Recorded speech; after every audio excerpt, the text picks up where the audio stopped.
మిత్రమా, చాలామంది మన వీడియోస్ చూస్తున్నారు కానీ సబ్స్క్రైబ్ చేసుకోవడం లేదు. దయచేసి నువ్వన్నా వాళ్ళకి చెప్పు. ఫ్రెండ్స్, మా ఛానల్ని అందరూ సబ్స్క్రైబ్ చేసుకోండి. అనగనగా ఒక అడవిలో ఒక తల్లి పిచ్చుక, ఒక చిన్న పిచ్చుక రెండూ ఉండేవి. వాటిలో చిన్న పిచ్చుక చాలా అల్లరి చేసేది. ఒకరోజు పిల్ల పిచ్చుక, అమ్మ, మనం అడవిలోకి వెళ్దామా? మనకు మంచి ఆహారం దొరుకుతుంది అని అనింది. దానికి తల్లి పిచ్చుక ఇలా అనింది. వద్దు తల్లి, మనం అక్కడికి వెళ్ళకూడదు. మనం అక్కడికి వెళ్తే అక్కడ దయ్యం తిరుగుతూ ఉంది. అది మన ఇద్దరిని చంపి తినేస్తుంది. అవునా అమ్మ, అక్కడ దయ్యం తిరుగుతూ ఉందా? అవును తల్లి, అక్కడికి నువ్వు కూడా నాకు తెలియకుండా వెళ్ళవద్దు అని అంది తల్లి పిచ్చుక. దానికి సరే అనింది పిల్ల పిచ్చుక. ఈలోగా తల్లి పిచ్చుక నిద్ర వస్తుండడంతో అలా నిద్రపోయింది. అదే మంచి సమయం అనుకున్న పిచ్చుక పిల్ల, మా అమ్మ నిద్రపోయింది. ఇప్పుడు నేను అడవిలోకి వెళ్ళి మంచి ఆహారం కడుపు నిండా తినవచ్చు అని అక్కడి నుండి ఎగిరి అడవిలోకి వెళ్ళిపోయింది పిచ్చుక పిల్ల. అలా పిచ్చుక పిల్ల అడవిలో ఆహారాన్ని తింటూ ఉంది. ఈలోగా దానికి చప్పుడు వినిపించింది. ఎవరు అక్కడ అని అనింది. అప్పుడు నిజంగానే దయ్యం వచ్చింది.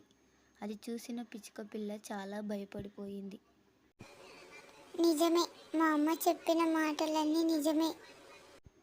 అప్పుడు దయ్యం పిచ్చుకతో ఇలా అనింది.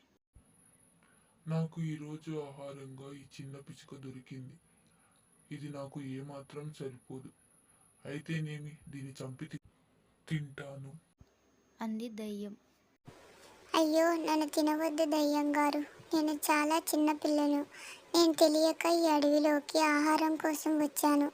నన్ను దయచేసి వదిలేయండి. లేదు లేదు, నాకు చాలా ఆకలి వేస్తుంది. ఎలాగైనా సరే నేను నిన్ను తింటాను. మా అమ్మ నా కోసం ఎదురు చూస్తూ ఉంటుంది. నన్ను వదిలేస్తే నేను ఇంటికి పోతాను అంది పిచ్చుక. అయితే నిన్ను వదిలేస్తాను. ఇంకెప్పుడు నువ్వు ఈ అడవిలోకి రాకు.